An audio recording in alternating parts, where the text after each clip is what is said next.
But after Ronald Reagan won the election in 1980, I was assigned to the Special Assignment Team, which is the AP's investigative unit.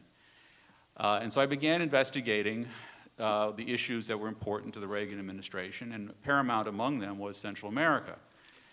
There were wars going on in El Salvador where a right-wing military government was in control. There was a very even bloodier war going on in Guatemala where a similar right-wing government was in charge.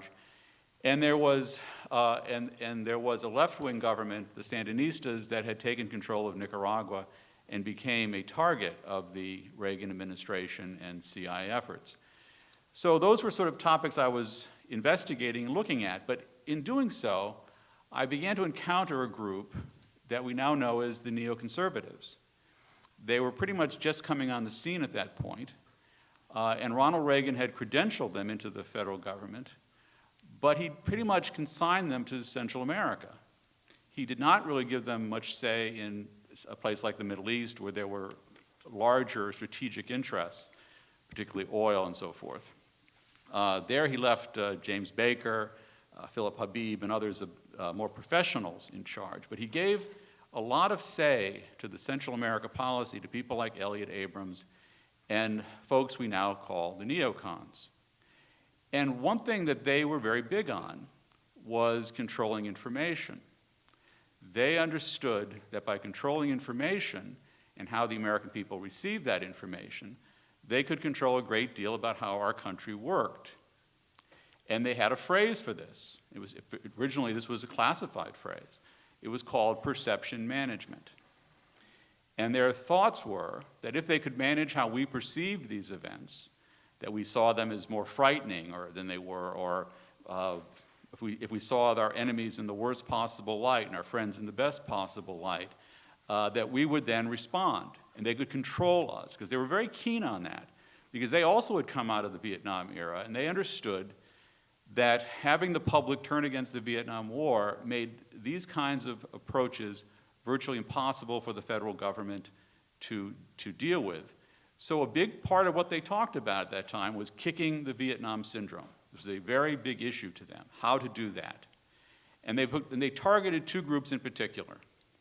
They targeted the journalists, because we were the gateway. We were the people who were going to be presenting the information, finding it out, and delivering it to the American people. So they went after us.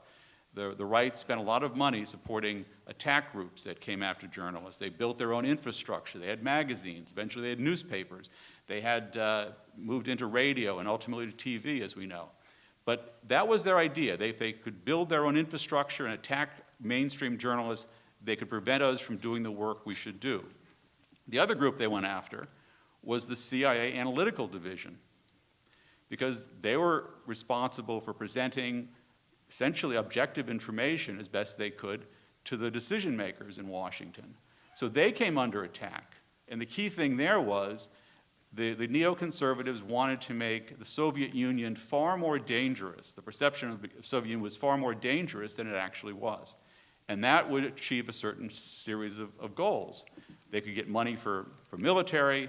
They could engage in these brush fire wars in places like Central America and Afghanistan. And those were important elements of what they wanted to achieve. So information was always the key to them. And they came out of some theories, of so-called Straussian theories of the University of Chicago, that dealt with this idea, that the public was there to be manipulated, that the people at the top knew best, they just had to get the people to follow. And key elements of what they developed during that time, first of all, breaking any independence of the Washington Press Corps, destroying the analytical division of the CIA to make them basically become conveyor belts for propaganda, and using this to then frighten the American people. So when I was dealing with Central America, many of these stories I would deal with would be things like how the Sandinistas in Nicaragua were threatening Texas, how there was even stuff being put out about how Grenada, this little Caribbean island, was becoming a strategic threat to the eastern seaboard of the United States. And there were all these efforts to make people very afraid of these very unserious threats. But these patterns, they learned, worked. They were able to achieve a lot of what they wanted, And when they couldn't achieve it, when Congress got in their way, they did Iran-Contra operations, which basically were, they took the laws and ignored them and ran operations behind the scenes. That was the key to Iran-Contra, the executive branch saying it was not going to live by the laws of the land. There they did it kind of crudely, but behind the scenes. Many of the things we now see happening, we've seen happening in the last 5, 6, 7 years, the seeds were planted during that time. And the ability of or the inability of the Washington Press Corps to stand up to this and to challenge it became crucial in how these things evolved over time.